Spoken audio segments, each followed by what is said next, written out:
ఇప్పుడు ప్రస్తుతానికి ఉన్నటువంటి బర్నింగ్ ప్రాబ్లమ్స్లలో సర్వశిక్ష అభియాన్ వాళ్ళకండి ఈ సమస్య ఎప్పటికెళ్ళో ఉన్నది. దాంట్లో సుమారుగా 21,000 మంది ఎంప్లాయీస్ సబ్ స్టాఫ్ నుంచి టీచింగ్ స్టాఫ్ వరకు ఉన్నారు. దాంట్లో 1,70,000 మంది అమ్మాయిలు చదువుకుంటున్నారు. ఆ scheme joint venture of the central and state government. పిల్లలు మన వాళ్ళే, స్టాఫ్ మన వాళ్ళే.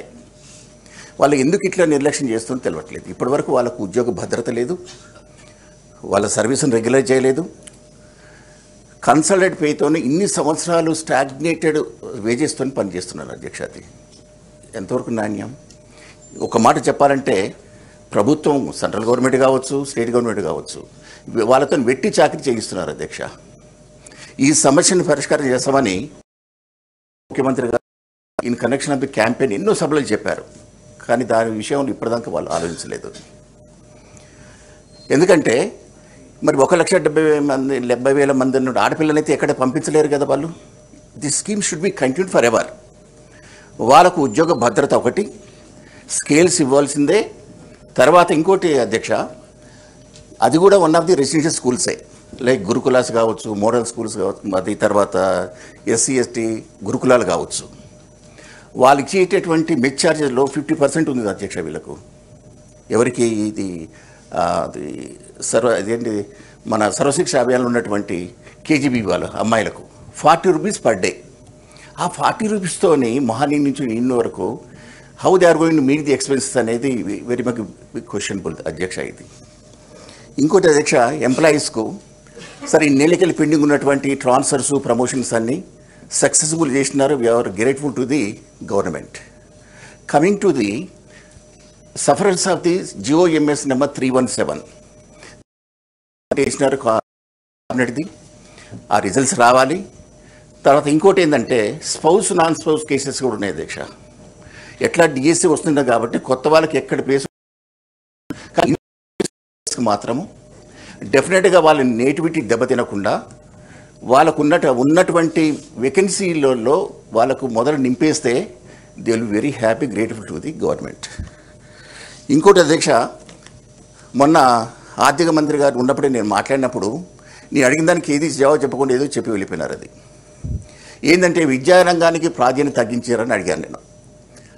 21,000 బడ్జెట్ కేటాయించిన దాంట్లో సుమారుగా 18,000 కోట్లు జీతభత్యాలకే పోతాయి. ఇక మిగిలింది ఎక్కడ అంటే ఏంటంటే దాంట్లో స్ట్రక్చరు, ఇన్ఫ్రాస్ట్రక్చరు, రికరింగ్ ఎక్స్పెండిచర్ ఏదో కావాలి. దాంతో ఏ విధంగా సాధ్యమవుతుందనే సంగతి మంత్రి గారికి వెళ్ళి నాకు జవాబు రాలేదు. For example, I want to quote one example. ఇప్పుడు విద్యకే పూర్ పీపుల్ కావచ్చు, లోవర్ మిడిల్ క్లాస్ వాళ్ళు కూడా వాళ్ళ మేజర్ ఎర్నింగ్స్ అన్నీ కూడా విద్యకు పోతుంది అక్కడది. దానికి మించినటువంటి సంక్షేమం వేరే ఎక్కడ చేసుకుంటూ ఎక్కడెక్కడో ఆ ఫండ్స్ని పంప్ చేస్తున్నారు. ఫర్ ఎగ్జాంపుల్, ఇప్పుడు టీచర్స్ ఉన్నారు, రేపు DSCలు కూడా కొన్ని వేల మంది కూడా రిక్రూట్ అవుతున్నారు.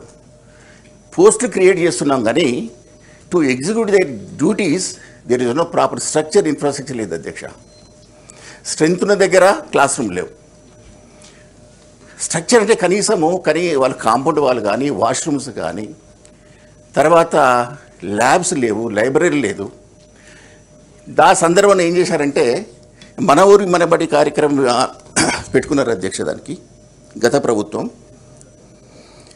3 దశల్లో 7,289 కోట్లు ప్రతిపాదించారు. దానికి మొదటి దశలో 3,497 కోట్లు కేటాయించారు. కానీ దాంట్లో ఖర్చు పెట్టింది మాత్రం 900 కోట్లే. అన్నీ కూడా మధ్యలో ఆగిపోయినాయి. మరి ఇప్పుడు ఆ ప్రభుత్వం మన ఊరి బడితోని పర్పస్ ఏంటంటే ఇన్ఫ్రాస్ట్రక్చర్. మరి ఈ ప్రభుత్వం వచ్చేసి అవి లేకుండానే స్కూల్ నడిపిద్దాం అనుకుంటున్నారా? ప్రశ్నార్థకమైంది.